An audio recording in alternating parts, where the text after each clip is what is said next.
Então eu quero caminhar com vocês hoje pensando nesse tema.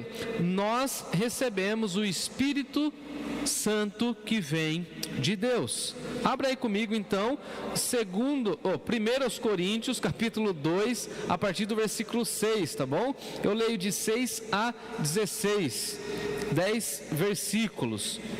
Peguei um texto um pouco mais longo para a gente entender o contexto em que Paulo está colocando essas verdades, tá bom? Diz assim o texto sagrado, 1 Coríntios, capítulo 2, de 6 a 16. Entretanto, e veja, entretanto, porque Paulo já estava argumentando sobre o Espírito Santo, conforme eu vou mostrar para vocês aqui. Então ele está dando continuidade, ele está seguindo o seu raciocínio. Entretanto, expomos sabedoria entre os experimentados, não porém a sabedoria deste século, nem a dos poderosos dessa época, que se reduzem a nada, mas falamos a sabedoria de Deus em mistério, outrora oculta, a qual Deus pré-ordenou desde a eternidade para a nossa glória. A sabedoria essa que nenhum dos poderosos desse século conheceu, porque se tivesse conhecido, jamais teriam crucificado o Senhor da glória. Mas como está escrito, nem olhos viram, nem ouvidos ouviram, nem jamais penetrou em coração humano o que Deus tem preparado para aqueles que o amam. Mas Deus nolo revelou pelo Espírito, porque o Espírito a todas as coisas perscruta, até mesmo as profundezas de Deus. Porque qual dos homens sabe as coisas do homem, senão o seu próprio Espírito que nele está? Assim também as coisas de Deus ninguém as conhece, senão o Espírito de Deus. Ora, nós não temos recebido o Espírito do mundo, e sim o Espírito que vem de Deus, para que conheçamos o que por Deus nos foi dado gratuitamente. Disso também falamos, não em palavras ensinadas pela sabedoria humana, mas ensinadas pelo Espírito, conferindo coisas espirituais com espirituais. Ora, o homem natural não aceita as coisas do Espírito de Deus, porque eles são loucura, e não pode entendê-las, porque elas se discernem espiritualmente. Porém o homem espiritual julga todas as coisas, mas ele mesmo não é julgado por ninguém. Pois quem conheceu a mente do Senhor que o possa instruir? Nós, porém, irmãos e irmãs, temos a mente de Cristo. Queria sublinhar essa frase de Paulo: nós, porém, temos a mente de Cristo. Vamos orar?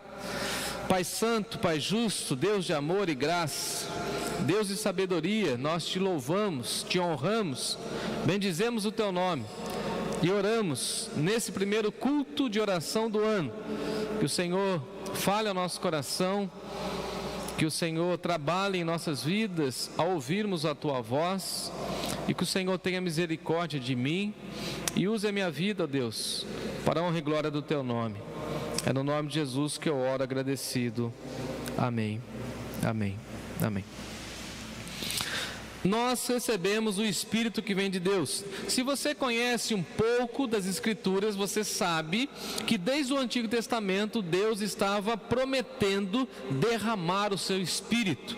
O texto, inclusive, muito famoso e muito usado, às vezes de uma maneira bem equivocada, por movimentos mais carismáticos ou pentecostais, é o texto de Joel, onde Deus promete derramar o seu Espírito, o que de fato acontece com a vinda do Senhor Jesus. O próprio Senhor Jesus diz: olha, é necessário que eu vá para que o Paráclitos, o Consolador, o Filho de Deus no sentido da espiritualidade, da devoção, cumprindo o seu ministério. E agora ele está falando assim: é necessário que o Filho vá para que o Espírito desça sobre nós, e o Espírito então venha a ser o nosso Consolador. E nós, em 2022, nós estudamos muito a doutrina do Espírito Santo e nós seguiremos, pelo menos nesses primeiros meses, estudando a doutrina do Espírito Santo. Então veja que Jesus estava dizendo para nós que Ele enviaria o Espírito Santo de Deus, e o Espírito Santo de Deus traria consolo da parte de Deus e também traria convencimento, nos convencendo do pecado, da justiça e do juízo. E veja que Jesus estava falando isso aos seus discípulos, mas mostrando que o Espírito Santo convenceria o mundo. Então, uma coisa que nós precisamos ter o entendimento é que o Espírito Santo de Deus não está atuando tão somente na vida dos cristãos. O Espírito Santo de Deus está atuando no mundo, falando em milhares e milhares de corações. Um dos problemas é que as pessoas estão confundindo a voz do Espírito Santo com outras vozes. As pessoas não estão dando ouvido à voz do Espírito Santo. As pessoas estão negando aquilo que o Espírito está falando. E o próprio Senhor Jesus sempre disse de uma maneira muito clara: quem tem ouvidos, ouça o que o Espírito diz, ouça aquilo que o Espírito está falando. E nós temos também essa expressão no livro do Apocalipse: ó igreja do Senhor Jesus, ouça a voz do Espírito Santo. Quem tem ouvidos, ouça. Quem tem ouvidos, fique atento, porque o Espírito Santo de Deus está falando. Como diria então o nosso professor Antônio, Deus sempre está falando. O problema é que nós às vezes não estamos ouvindo a voz do Espírito Santo. E aí então nós temos essa promessa do Antigo Testamento, em que Deus diz que iria derramar o Espírito sobre todos nós. Então nós, cristãos, que confessamos o Senhor Jesus, que ouvimos dentro do nosso ser a voz do Espírito nos levando até o Senhor Jesus, nós recebemos o Espírito Santo que vem de Deus. Então no ato da nossa conversão, nós somos batizados então pelo Espírito Santo. E por isso nós, de uma linhagem evangélica mais tradicional, mais conservadora, nós sempre falamos o seguinte: nós não precisamos do segundo batismo, como é dito em alguns movimentos, porque nós já recebemos o batismo no Espírito Santo. E o batismo no Espírito Santo é a certeza da nossa salvação quando nós fomos selados pelo Espírito Santo de Deus, e assim temos a certeza de que o nosso nome está escrito no livro da vida. Agora, Paulo aqui nesse capítulo 2 da primeira carta, ele está falando a respeito do caráter da pregação do Evangelho, ou da sua pregação, da sua maneira de anunciar o Evangelho. Nós conhecemos as dificuldades da igreja de Corinto, e nós conhecemos também a desenvoltura da pregação do apóstolo Paulo. E Paulo aqui está mostrando, na realidade, a verdadeira sabedoria que vem do Espírito Santo, e a falsa sabedoria que advém desse mundo. Então Paulo está dizendo: olha, há sabedoria sim nas coisas dessa vida, sim, há muito conhecimento, há muita sabedoria intelectual. No entanto, essa sabedoria humana não produz efeitos espirituais na vida do homem. Então é muito interessante essa forma como Paulo vai mostrando que a verdadeira sabedoria provém da palavra, a verdadeira sabedoria provém da vida no Espírito. Dá uma olhadinha aí comigo, se você está com a sua Bíblia aberta, no capítulo 2, versículo 1, quando Paulo fala o seguinte: olha, irmãos, quando eu fui aí, estive entre vocês anunciando a mensagem de Deus, a pregação de Deus, o testemunho de Deus. Olha que interessante, Paulo está entendendo que o Evangelho é o testemunho de Deus. O que os pastores, líderes evangélicos, o que os missionários, o que os evangelistas, o que os professores da igreja precisam ensinar, senão o testemunho de Deus. Eu gosto do Richard Baxter, quando ele diz que se nós pregarmos somente a Cristo para o nosso povo, teremos pregado tudo aquilo que é importante e necessário para a vida cristã. Então tudo está está em Jesus, e nós precisamos pregar o testemunho de Deus revelado em Cristo Jesus. E por isso a nossa igreja, principalmente, e falando do nosso contexto, ela é extremamente cristocêntrica. Cristo está no centro de todas as nossas atividades, porque nós entendemos que quando nós falamos de Cristo, o Espírito Santo de Deus está convencendo o mundo do pecado, da justiça e do juízo, e Deus está derramando sobre nós e sobre a igreja, sobre os salvos, sobre os convertidos, o seu Espírito. E Paulo está dizendo o seguinte: quando eu estive entre vocês, ó irmãos de Corinto, eu não fiz os meus discursos, eu não fiz as minhas pregações, eu não fiz os meus ensinos com ostentação de linguagem. Em outras palavras, Paulo está dizendo o seguinte: eu não usei todo o meu arcabouço, eu não usei toda a minha intelectualidade, eu não usei linguagens persuasivas, eu não usei palavras difíceis. Simplesmente, irmãos, na minha pregação, eu quis ser usado pelo Espírito Santo de Deus, é o que Paulo está dizendo. Então o que nós entendemos é o seguinte: e qual é a mensagem, qual é a pregação que edifica a igreja? Não é uma pregação com linguagem difícil, não é uma pregação com sabedoria desse século, conforme Paulo aqui vai falar, não. A sabedoria que nós queremos é a sabedoria do Espírito Santo. Então o que é a pregação? É o agir do Espírito Santo no meio da igreja, e Deus, por meio do seu Espírito, usando o pregador, usando o professor, para falar ao nosso coração, e nós saímos edificados e falando o seguinte: essa palavra veio do Espírito Santo, essa palavra não está apoiada em qualquer outra coisa senão no poder do Espírito Santo. Dá uma olhadinha aí que Paulo vai falar o seguinte: olha, quando eu estive entre vocês, eu decidi não falar nada a respeito de Cristo Jesus. Então qual que é o tema da igreja? O tema da igreja é Jesus, e tudo deve convergir em Jesus. E aí Paulo vai falar isso no versículo 4. A minha palavra e a minha pregação não consistiram em linguagem persuasiva de sabedoria. Eu não usei tudo aquilo que eu fui guardando durante a vida, durante os meus estudos para a pregação. Não, simplesmente eu fui usado pelo Espírito Santo. Mas a minha pregação, diz Paulo aí no versículo 4 do capítulo 2, é o seguinte: a minha pregação é demonstração do Espírito de poder. Então veja, quando nós pregamos Jesus Cristo, quando nós estamos centrados nas Escrituras, a igreja sente o agir do Espírito, e a igreja se sente poderosa e fala o seguinte: essa pregação, esse estudo, essa mensagem é poderosa porque ela está carregada, ela está cheia do poder do Espírito.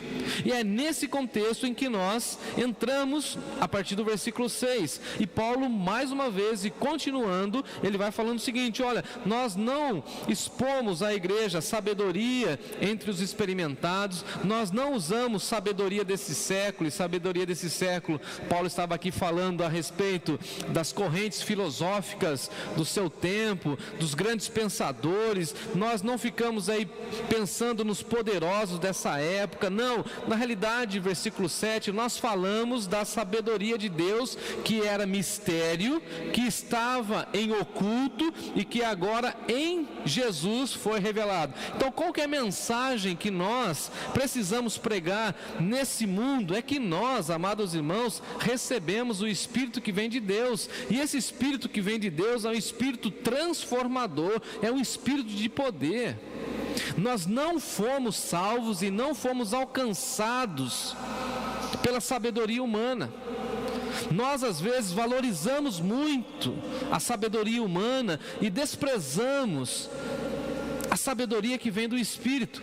O que Paulo está dizendo aqui no versículo 7 é o seguinte: Deus pré-ordenou desde a eternidade que esse mistério fosse revelado a nós, mas que esse mistério fosse revelado a nós não pelos livros, não pela inteligência humana, mas que essa mensagem poderosa do amor de Deus para os nossos corações fosse revelado tão somente pela sabedoria do Espírito.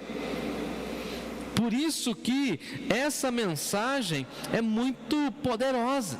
Haja vista que o próprio Senhor Jesus deu graças ao Pai e disse: Pai, te dou graças porque a mensagem do Evangelho não ficou reservada aos intelectuais, mas essa mensagem chegou aos pequeninos. Mateus capítulo 11, a partir do verso 25. E aí Paulo continua falando o seguinte no versículo 8: sabedoria que nenhum dos poderosos desse século conheceu. O que Paulo está dizendo é o seguinte: tem muita gente inteligente, tem muita gente intelectual, tem muita gente nas academias trabalhando, estudando muito, mas não conheceram os mistérios de Deus, porque os mistérios de Deus são revelados às pessoas que buscam não a sabedoria intelectual, mas que buscam, sabe o que? A sabedoria do Espírito. E aqui, irmãos e irmãs, nós não podemos entender que Paulo também está desestimulando a gente a estudar ou buscar conhecimento. Não é nada disso. O que Paulo está dizendo é o seguinte: há pessoas que buscam de uma maneira tão obcecada o conhecimento, achando que nos livros ou nos conhecimentos, nas faculdades, nos PhDs da vida, nos mestrados, irão encontrar sabedoria espiritual para a vida, e não é isso. O que Paulo está dizendo é o seguinte: se essas pessoas conhecessem a sabedoria de Deus, eles não teriam crucificado o Senhor Jesus. E o Pai está revelando a nós a sua glória. Então, qual é a sabedoria espiritual? A sabedoria que vem do Espírito. E aí nós encontramos aquele texto magnífico quando Paulo fala assim para nós: nem olhos viram, versículo 9, nem ouvidos ouviram, nem jamais penetrou em coração humano o que Deus tem preparado para aqueles que o amam. Então nós não conseguimos falar, nós não conseguimos descrever, nós não conseguimos detalhar tudo aquilo que está preparado para nós na eternidade, para aqueles que amam a Deus. Isso é mistério ainda para nós nesse sentido. Então, se nós recebemos o Espírito que vem de Deus, o Espírito que vem de Deus, que conhece a mente de Deus, vai falando e vai traduzindo em nosso coração tudo aquilo que está preparado para nós e que nós ainda, por questões de limitações humanas, não conseguimos contemplar. Agora, o que nós precisamos entender é o seguinte: nós que recebemos o Espírito Santo de Deus, temos que ter a certeza de que Deus está preparando coisas maravilhosas para nós e que os nossos olhos vão ficar completamente paralisados, os nossos ouvidos vão ficar completamente tomados pelos louvores que nós ouviremos, porque jamais penetrou no coração humano, jamais um ser humano conseguiu entender, falar, descrever tudo o que Deus está preparando na eternidade para nos receber. Não sei você, mas quando a gente vai receber alguém lá em casa, por exemplo, Natália e eu, nós tomamos cuidado na preparação e começamos a preparar tudo. Vai chegar alguém, então a gente prepara, limpa a casa e cuida, põe tudo no lugar, dá uma organizada, arruma tudo e tal, não sei o quê, porque nós somos humanos e a coisa vai ficando meio bagunçada. Agora, Deus que é perfeito, mesmo nessa perfeição, e aí nesse momento aqui está me faltando palavras para explicar aquilo que eu estou querendo falar, mas assim, dentro da perfeição da eternidade, Deus está preparando tudo para a nossa chegada.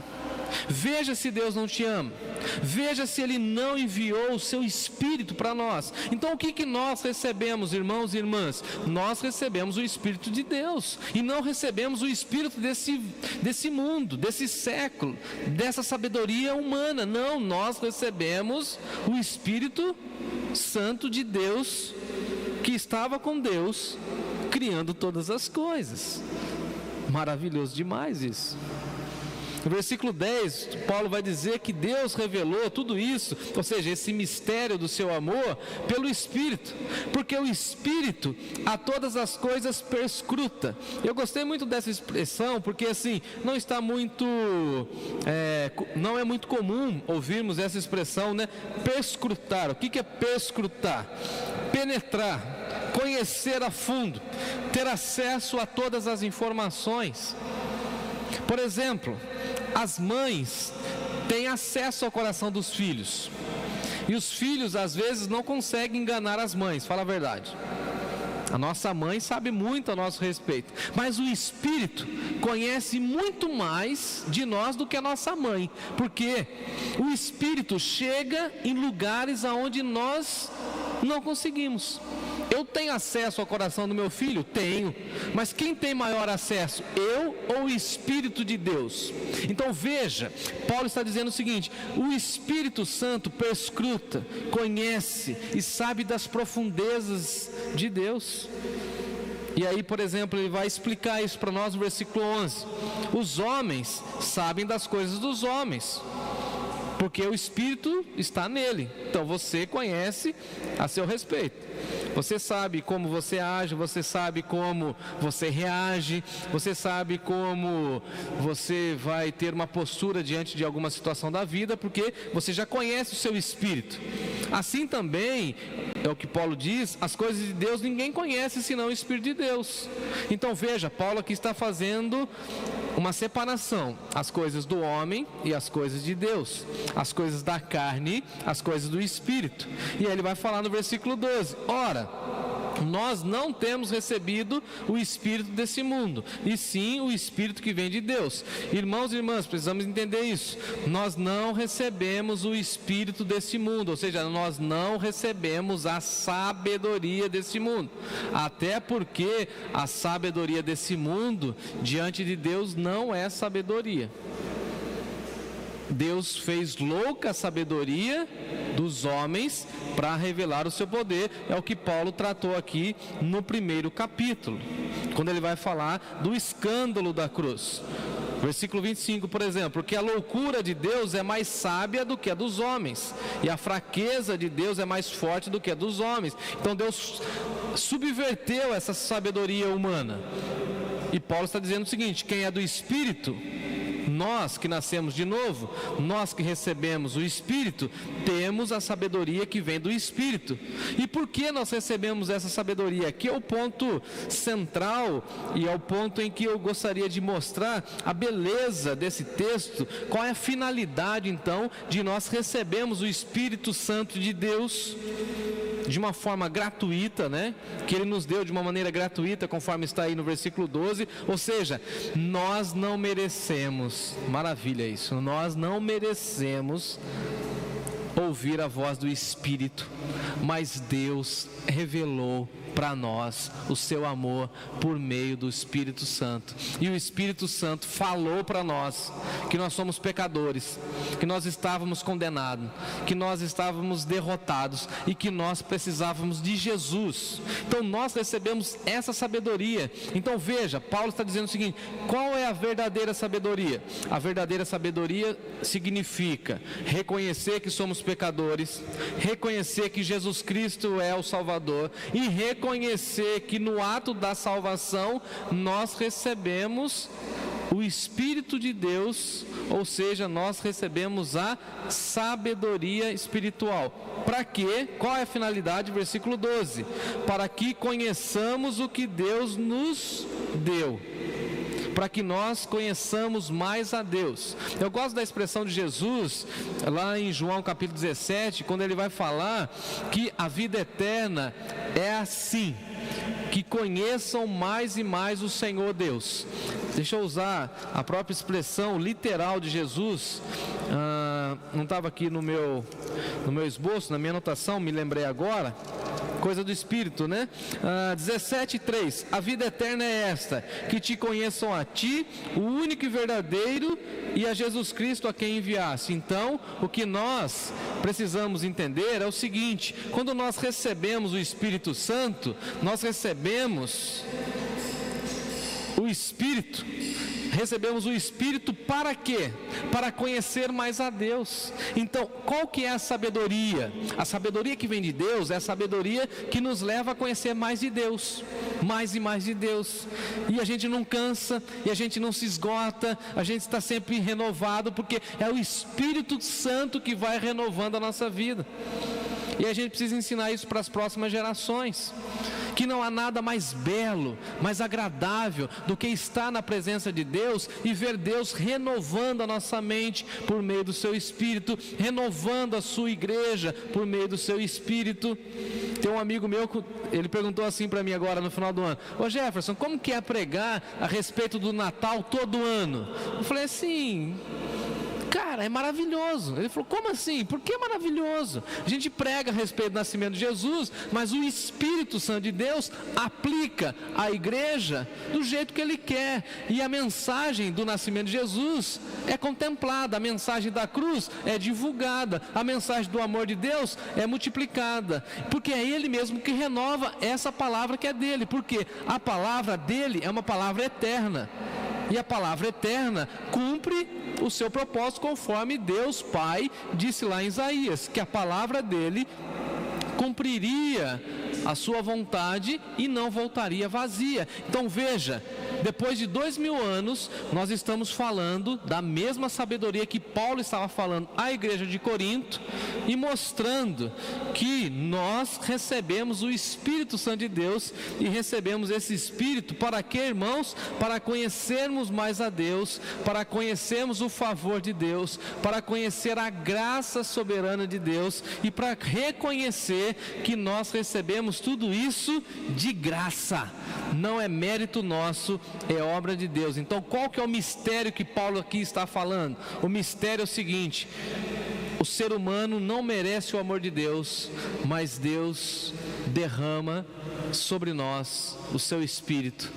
Deus nos ama, e o Espírito Santo de Deus está falando no coração da humanidade, tentando, buscando, arrebanhando, falando para esse povo se converter e sair do seu mau caminho. Versículo 13, caminhando para o final: disso também falamos, não em palavras ensinadas pela sabedoria humana, mais uma vez ele volta nesse tema, mas ensinadas pelo Espírito, conferindo coisas espirituais com coisas espirituais. Só um detalhe, e talvez um parênteses aqui: quem é espiritual, segundo Paulo, vai discernir as coisas espirituais. Quem é carnal só vai entender as coisas da carne. Por isso que nós, às vezes, precisamos tomar cuidado quando a gente fala de coisas espirituais para as pessoas que são carnais. Tem pessoas que pensam, por exemplo, que eu, Jefferson, uso propostas e metodologias de oratória, de linguagem persuasiva. Agora, a pessoa que é espiritual fala assim: não, o pastor, ele não está usando isso de uma maneira persuasiva, ele não está usando estratégias de homilética, de oratória, não, o pastor está sendo usado pelo poder do Espírito, entendeu? Porque quem é espiritual vai discernir as coisas espirituais e vai entender que por detrás das palavras existem coisas nas entrelinhas que o Espírito Santo de Deus está falando. Eu estou falando aqui das coisas espirituais, e o próprio Espírito, que é o dono dessa palavra, está aí na sua casa, movendo o seu coração, promovendo reflexões na sua mente. Por quê? Porque essas coisas são espirituais e são da sabedoria que vem de Deus. Versículo 14: o homem natural não aceita as coisas do Espírito. Quem não é de Deus não aceita. O homem natural sem conversão não aceita as coisas do Espírito. Para ele tudo isso é loucura. Olha o que Paulo está dizendo aí. Ele não pode entender. Por exemplo, você chega para um camarada que não é crente e fala o seguinte: olha, eu recebi meu 13º, e a primeira coisa, a coisa mais alegre que eu tive para fazer com o meu 13º, a pessoa fala: o que você foi comprar? O que você fez aí? Você fala assim: eu dei o dízimo, eu dei lá na igreja. Fala: mas loucura, cara, você pegou 10% do seu 13º e colocou na igreja lá. Eu falei: coisa mais alegre. O que você fez na virada do ano? Estava estourando champanhe, andando de carro para a rua aí, bebendo? Não, coisa mais gostosa que eu fiz, sabe o que foi? Passar o ano novo com alguns irmãos na igreja, orando e festejando a Deus. Falei: mas isso é loucura, porque o homem natural não consegue entender que nós estamos buscando uma outra sabedoria. E essa outra sabedoria é sabedoria espiritual. Então ele não pode entender, ele acha loucura, ele não consegue discernir as coisas, ele não consegue encontrar um rumo para a vida dele, porque ele está olhando somente no padrão da carne, no padrão natural, e nós estamos buscando as coisas espirituais que provêm do Espírito Santo de Deus. Versículo 15: o homem espiritual julga todas as coisas, mas ele mesmo não é julgado. É incrível isso. O homem espiritual julga todas as coisas. E aí na nossa sociedade a gente vai lidando com essas pessoas que chegam para nós e falam assim, né, dentro dessa proposta do politicamente correto: não, ninguém pode me julgar. O que Paulo está falando é o contrário disso. A igreja julga todas as coisas, os espirituais julgam todas as coisas. E quem não é espiritual não pode julgar aqueles que são espirituais. Podem acusar, podem criticar, podem falar o que quiser, mas, segundo Paulo, o homem espiritual não é julgado por ninguém. Porque quem julga o homem espiritual é o próprio Espírito que nele habita. É o próprio Espírito que o julga. Então, se a pessoa é crente, se a pessoa nasceu de novo, ela vai ser acusada pelo Espírito Santo. E se você é crente, você sabe o que eu estou falando. Quando nós cometemos um erro, um vacilo, damos uma mancada com o Senhor, pecamos, o Espírito Santo de Deus acusa no nosso coração e revela para nós que nós estamos em pecado e em contradição com aquilo que nós proferimos. Então quem está nos julgando? O próprio Espírito. O Espírito que conhece as nossas motivações, o Espírito que conhece e sabe quais são as nossas intenções, os nossos sonhos e tal. Então o Espírito, ele vai mostrar para nós, e ele que julga. É claro também que as pessoas gostam de ficar julgando a nossa vida, deixa para lá. O que é importante é você ter a sua consciência julgada pelo Espírito. E assim, deixa eu falar um negócio aqui, dentro do livro de Corinto. É no livro de Corinto, na primeira carta, que Paulo vai falar, lá no capítulo 11, examine-se, pois, o homem a si mesmo, e assim coma do pão e beba do cálice, falando da ceia. Então nós não podemos silenciar a voz do Espírito Santo dentro do nosso coração. Se o Espírito Santo está falando, apontando, mostrando, nós precisamos corrigir urgentemente, pedir perdão e buscar essa paz com o Espírito Santo do Senhor. E aí Paulo encerra com uma maneira retórica, né, dizendo o seguinte: quem conheceu a mente do Senhor? Quem que instruiu o Senhor? Mostrando o poder da sabedoria do Espírito. E aí ele vai finalizar, arrematar, dizendo o seguinte: nós, porém, irmãos, nós temos a mente de Cristo, e a mente de Cristo é a mente do Espírito. Então nós precisamos pensar como Cristo, agir como Cristo e ter sempre os pensamentos de Cristo. Então, qual que é a sabedoria que Paulo aqui está colocando? Se você quer ser profundamente espiritual, tenha a mente de Cristo, busque a mente de Cristo, pense como Cristo. E aí nós, que temos uma caminhada já longa na espiritualidade cristã, vamos lembrar daquele livro: em seus passos, o que faria Jesus? Eu diria o seguinte: em seus pensamentos, o que pensaria Jesus? Na sua vida, o que faria Jesus? No seu tempo livre, o que faria Jesus? Vamos atualizar? No seu Netflix, o que assistiria Jesus? No seu Spotify, o que ouviria Jesus? Na sua igreja, qual canção entoaria Jesus? Na nossa liderança, qual seria a condução de Jesus? Na sua pregação, qual seria a pregação de Cristo Jesus? E Paulo vai falar o seguinte para nós: nós recebemos o Espírito que vem de Deus, e o Espírito que vem de Deus tem a mente de Cristo Jesus. Que tenhamos todos a mente de Cristo Jesus, e que Deus continue a falar ao nosso coração durante todo esse ano. Prepare-se, pois o Espírito está falando, e quando o Espírito fala, que a igreja ouça a voz do Espírito. Deus abençoe sua vida e Deus abençoe o seu coração.